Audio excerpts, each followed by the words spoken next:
Pine straw is a commodity used in the landscape nursery industries, and it's a viable product that comes out of our forests, especially longleaf forest. Longleaf straw has a higher resin content, it has a longer needle, and it will maintain its integrity on the ground a lot longer than the other pine species. Our longleaf is a fire-maintained tree, and they have to run prescribed fire across those tracks at a 2 to 3 year rotation.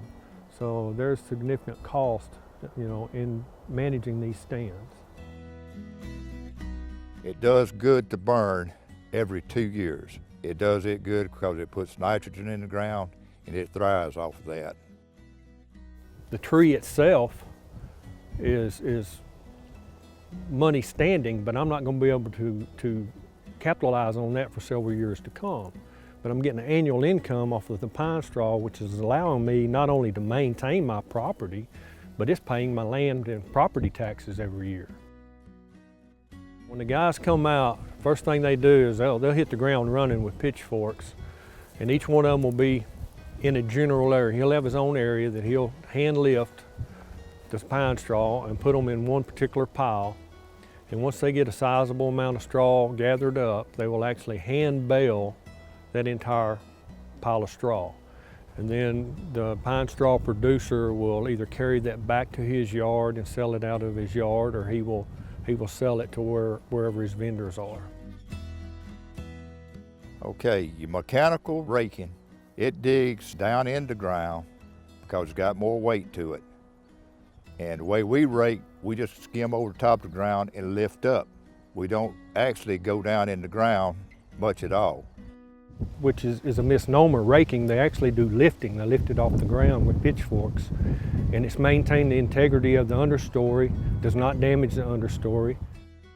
And your mechanical rake is going to get everything, your leaf mulch, which is done deteriorating and all, which is good for the soil. It's going to get it up. It's going to get all your sticks and stuff up, which they end up desiccating, and they go in, they put a little bit into the ground. And then too, mechanically, if you rake it on a hill with a mechanical rake, after a few years, it's going to start eroding your ground wheel. I've done seen it too many times, and mechanical raking is not friendly to the environment. I have raked every year. This is going on 12th year in a row that they have raked my property, and I still have the radial growth on my trees. I still have my trees. I haven't lost any growth from core samples, boring them, and I've maintained the wildlife forage understory on this property for the past 12 years. On average pine straw ground here in Mississippi, we can do anywhere from 125 to 150 bales per acre. And if it's real good pine straw where your trees are closer together, we can get up to 200 bales per acre. One of the other interesting things about pine straw is when they're taking a couple of thousand bales of fuel off my property on an annual basis, it has reduced the amount of fuel on my tract. It makes fire considerably easier when I conduct the prescribed burns. There's a lot of comfort knowing that all that fuel is moved off of my property because of wildfire. There's a 10 or 12 year period that there's going to be minimal pine straw production, and it's not going to be much value on the front end of a restoration project. But across the next 20 or 30 years, there's a significant income that's going to be available to that landowner if he manages that timber and that understory in the appropriate manner, and still be able to, I like to say, he's going to be able to have his cake and eat it too.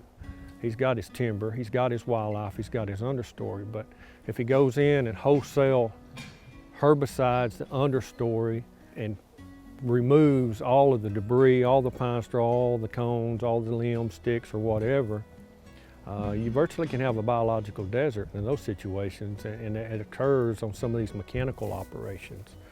On my property, and other landowners in this near vicinity have been doing this for quite a few years, we're going to be able to enjoy our timber, our wildlife, and still have a sizable income, annual income, that allows us to continue on with our operation. And we're going to see that on an annual or biannual basis throughout the life of this stand.